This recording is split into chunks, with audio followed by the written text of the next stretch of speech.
হ্যাঁ, রানাঘাট থেকে আসছেন তো কিসে? আজকেই একটা ধরুন বোবা ছেলের কথা বলেছে।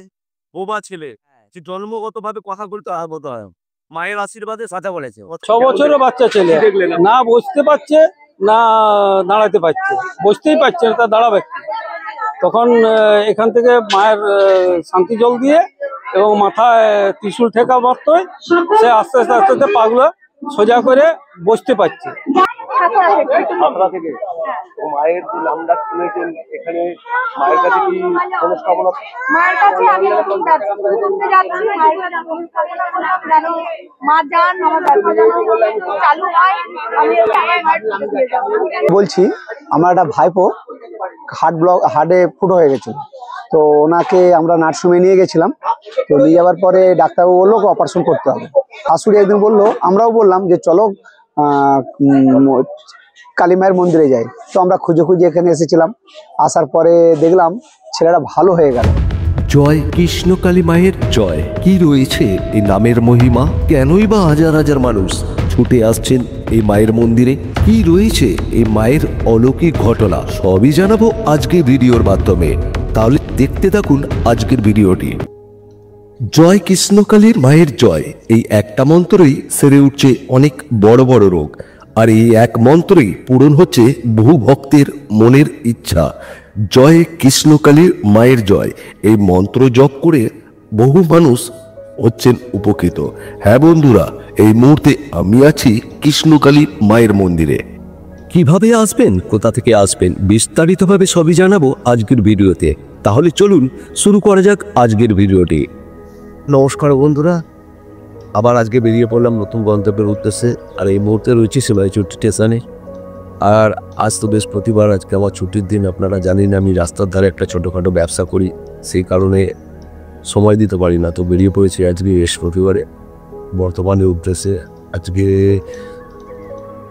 আমার বন্ধুদের জন্য নতুন কিছু ভিডিও নিয়ে আসতে চলেছি, সেই উদ্দেশ্যেই বেরিয়েছি আজকে বর্ধমানে। তো অবশ্যই ভিডিওটা যদি ভালো লাগে আপনারা অবশ্যই লাইক এবং আমার চ্যানেলটাকে ফলো করবেন, এবং আপনার মূল্যবান কমেন্টস বক্সে রাখতে ভুলবেন না। যারা কলকাতা কিংবা তার আশেপাশে এলাকা থেকে আসতে চান তারা সোজা চলে আসুন হাওড়া স্টেশনে। হাওড়া স্টেশনে এসে কড কিংবা মেল লাইনের বর্ধমানগামী ট্রেন ধরে চলে আসুন বর্ধমান স্টেশন। আর বর্ধমান স্টেশনে নেমে ফ্লাইওভার দিয়ে চলে আসুন 8 নম্বর প্ল্যাটফর্মে। 8 নম্বর প্ল্যাটফর্ম দিয়ে হাওড়াগামী কিছুটা পথ অতিক্রম করলে আপনারা দেখতে পাবেন বাইরে বেরোনোর রাস্তা। আর এই বাইরে বেরোনোর রাস্তা ধরে মাত্র 1 মিনিট হাঁটা দিন, বাইরেই রয়েছে টোটো স্ট্যান্ড। আর টোটো স্ট্যান্ডে আপনারা 4 থেকে 5 জন হলে আপনি টোটো রিজার্ভ করে আসতে পারবেন এই মন্দিরে। এবং যারা কম খরচে আসতে চান তাহলে ঠিক এইভাবে আসবেন। যারা এত টাকা খরচা না করে টোটোয় করে যাবেন না, যারা ভাবছেন বাসে করে যাবেন, তারা আপনারা এই জায়গাটা লক্ষ্য করুন। এই যে বোর্ডে দেখা যাচ্ছে বর্ধমান ভবন, আপনারা এখানটা দাঁড়িয়ে কিছুক্ষণ অপেক্ষা করবেন, বাস আসবে, সে বাসে করে চলে যাবেন। এখান থেকে মাত্র 9 থেকে 10 কিলোমিটার রাস্তা, ঠিক আছে। আমি এখানে একজনকে জিজ্ঞাসা করলাম, তা নিয়ে একজনকে বললো 10 টাকা থেকে 15 টাকা ভাড়া। তো চলুন দেখা হচ্ছে মন্দিরে। বাসে চেপে আপনাদের নামতে হবে বালিয়াড়া মোড়। হ্যাঁ, মনে রাখবেন এই বালিয়াড়া বাস স্টপেজের আগের স্টপেজ হলো নাদরা বাস স্টপেজ। জয় কৃষ্ণকালী মায়ের জয়, এই এক মন্ত্রই আকাশ বাতাস মুখরিত হয়ে উঠেছে পূর্ব বর্ধমানের বালিয়াড়ি অঞ্চলে অবস্থিত কৃষ্ণকালী মন্দির ও তার চারপাশের এলাকা। মন্দির বলতে বাঁশ ঘেরা আর মাথায় টিনের চাল, ছোট্ট এক কুঠিরেই বিরাজ করছেন মা কৃষ্ণকালী আর তার সেবায় নিয়োজিত মঙ্গলামা। রোদ জল উপেক্ষা করে বহু মানুষ সকাল থেকেই, বাচ্চা কিংবা বয়স্ক সবাই লাইনে দাঁড়িয়ে, আর তাদের সবার একটাই মনোবাঞ্ছা, মায়ের কাছে আকুতি, মঙ্গলা মায়ের সাক্ষাৎ লাভ আর কৃষ্ণকালী মায়ের আশীর্বাদ। আপনি এখন বলছেন একটা বাচ্চা ছেলে, অসুস্থ বাচ্চা ছেলে, হ্যাঁ 6 বছরের বাচ্চা ছেলে, না বসতে পারছে না দাঁড়াতে পারছে, বসতেই পারছে না, তা দাঁড়াবে কি? তখন এখান থেকে মায়ের শান্তি জল দিয়ে এবং মাথায় ত্রিশূল ঠেকা মারতে সে আস্তে আস্তে আস্তে আস্তে পাগুলো সোজা করে বসতে পারছে। আজকেই একটা ধরুন বোবা ছেলের কথা বলেছে। বোমা ছেলে, হ্যাঁ। যে জন্মগতভাবে কথা বলতে কথা পারতো বলতে না, পারে। মায়ের আশীর্বাদে কথা বলেছে। কথা বলেছে। দাদা কোথা থেকে আসছেন? আমি বেলুতি আসছি। হ্যাঁ? রানাঘাট থেকে আসছেন, তো কিসের জন্য? কোনো আপনি নিজের জন্য এসছেন, মায়ের কাছে মনস্কামনা না? তো ওনার সমস্যার জন্য এসছেন নাকি? তো মায়ের কাছে মান্যত করলেন, পুজো দিলেন যাতে উনি সুস্থ হয়ে ওঠেন।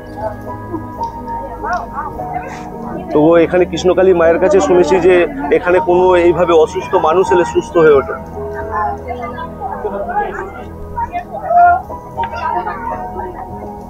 দাদা আপনি কোথা থেকে আসছেন? আমরা আসছি কোলাঘাট থেকে। কোলাঘাট থেকে। তো আপনারা এই মায়ের সম্বন্ধে লোকের কাছ থেকে শুনে এসছেন না ইউটিউব বা কোনো সোশ্যাল মিডিয়া থেকে এসছেন? আমরা সোশ্যাল মিডিয়া, ইউটিউব আর সোশ্যাল মিডিয়া দেখে আমরা এসেছি। তো এখানে কি যখন এসছেন, এটা মায়ের কাছে এসছেন, মায়ের কাছে কি কোনো মনস্কামনা নিয়ে এসছেন? হ্যাঁ অবশ্যই, কিন্তু আমি একটা জিনিস জানি যে বলছি, আপনি যে মনস্কামনা নিয়ে এসছেন, তো একটু আমার এই দর্শক বৃন্দকে যদি জানান কি মনস্কামনা নিয়ে এসছেন। তো আমি বলছি, আমার একটা ভাইপো হার্টে ফুটো হয়ে গেছিল, তো ওনাকে আমরা নার্সিংহোমে নিয়ে গেছিলাম। তো নিয়ে যাওয়ার পরে ডাক্তারবাবু বললো অপারেশন করতে হবে। তো অপারেশন করতে হবে বলে আমরা ডাক্তারের সঙ্গে পরামর্শ করলাম। তারপর ওনার শাশুড়ি একদিন বললো, আমরাও বললাম যে চলো কালী মায়ের মন্দিরে যাই। তো আমরা খুঁজে খুঁজে এখানে এসেছিলাম। আসার পরে দেখলাম ছেলেটা ভালো হয়ে গেল। ভালো হয়ে যাওয়ার পরে হসপিটালে আমরা আবার নিয়ে গেছি, একদিন পেটে যন্ত্রণা হতে আমরা নিয়ে গেছি আবার নার্সিংহোমে, কলকাতায় কোটারিতে নিয়ে গেছি। ওখানে ডাক্তার সব রেডি করে ফেলেছে অপারেশন করবে বলে। এমন সময় যে ডাক্তার অপারেশন করবে সে তখন বলছে ইসিজিটা দেখতে হবে। কেমন দেখুন ঠাকুরের মহিমা, বলছে ইসিজি সব মানে বেড রেডি, বলছে ইসিজি হবে, ইসিজি করতে হবে। ইসিজি করতে গেছি, সেই ডাক্তারবাবু বলছে আমার এখন শরীর ভালো নয়, মানে কিরকম অজুহাত দিয়ে ডাক্তারবাবু বলছে আমার শরীর ভালো নয়, হবে না। মানে মায়ের কিরকম করুন এখন, বলছে হবে না এখন, মায়ের মহিমা আছে, ইসিজি করলেই অপারেশনটা হবে। তো মা বলছে, মা এমন করে দিচ্ছে লোকটাকে, বলছে আমি আর আমার শরীর ভালো লাগছে না, আমি এখন ইসিজি করতে পারবো না বলে আমরা তারপরে ওখানে একটা হোটেল নিয়ে রয়ে গেলাম কলকাতাতে। টানছে বলে সকালবেলা হয়েছে, আমরা ইসিজি করালাম।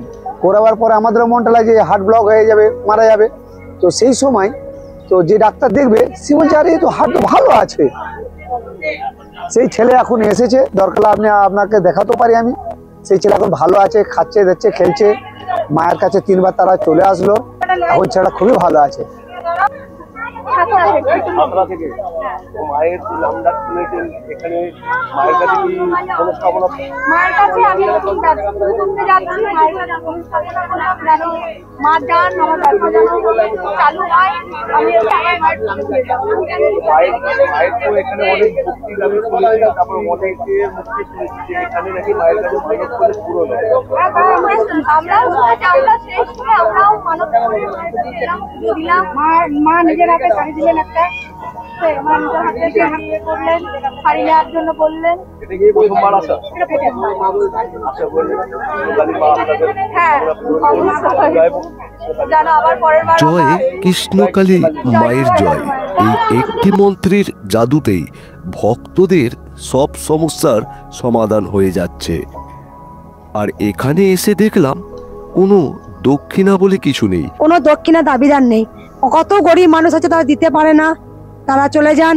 আমি শুধু ভক্তরা খুশি হয়ে যে যার সাধ্যমতো প্রণামী নিবেদন করেন। হচ্ছে দেখো আমি করার কেউ নাই, মা যেন আমাকে দিয়ে করি। আমরা জানি যে গর্ভস্থ যদি বোবা হয় সে কোনোদিন বোবায় কথা বলে না, তাই গোবিন্দ নামেতে সোলা জলে ডোবে, পাথর জলে ভাসে। তাই অসম্ভবকে সম্ভব একমাত্র গোবিন্দই করতে পারেন। তাই সে 21 বছর সেই মেয়ের বিয়ে হয়ে গেছে, কোনোদিন মুখে কথা বলতো না। সেই মেয়েটা যে কথা বলছে, কাকা বাবা আপনি ছিলেন দাঁড়িয়ে, কাকা বাবা সব বলছে। তা ওরা আজকে মাঠে খাটা, রোজকার রোজ ওরা দিন মজুর খাটে, তাই সবাই জানে একদম। তিনি কিন্তু মা, কিন্তু এটা সবাই ভক্তরা জেনে গেছেন যে কৃষ্ণকালী মায়ের কাছে খালি হাতে গেলে ভরা হাতে মা পাঠায়।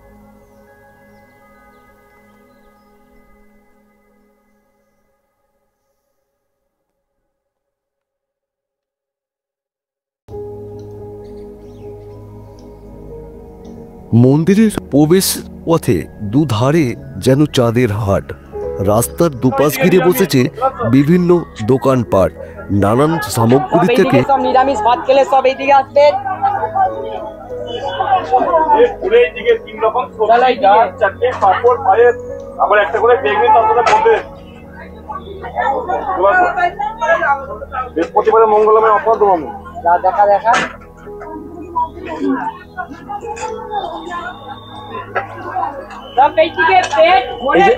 এই যে থালাটা রেডি করছেন এটা কত টাকা? 50 টাকায় পেট ভরে। কি কি আইটেম থাকবে বলে দে। 3 রকম সবজি আইটেম তৈরি হবে। 3 রকম সবজি, ডাল, চাটনি, পাঁপড়, পায়েস, আবার একটা করে বেগুনি তার সাথে বলবে। পেট ভরে খাওয়া যায়। এই আইটেম করতে হবে। এটা কি সম্পূর্ণ নিরামিষ তো? নিরামিষ, সম্পূর্ণ নিরামিষ।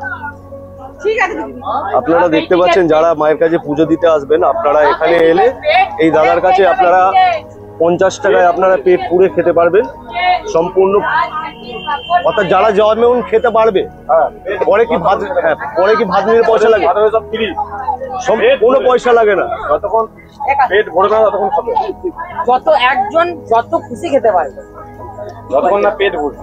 50 টাকায়, বুঝতে পারছেন আজকের দিনে 50 টাকায় দাদা কিন্তু এই থালিটা খাওয়াচ্ছে। এখন আছে পায়েস, বোঁদে এখন আছে। এরপরে নাকি বলছেন পায়েস রয়েছে, বোঁদে রয়েছে 50 টাকায়। তো যারা মায়ের কাছে পুজো দিতে আসছেন এই দাদাকে দেখে রাখুন, এই দাদাকে, এই দাদার হোটেলে চলে আসবেন। এই যে মায়ের মন্দিরটা দেখছেন, মায়ের মন্দিরের ঠিক সামনে 50 টাকা এখানে কেউ দিতে পারবে না।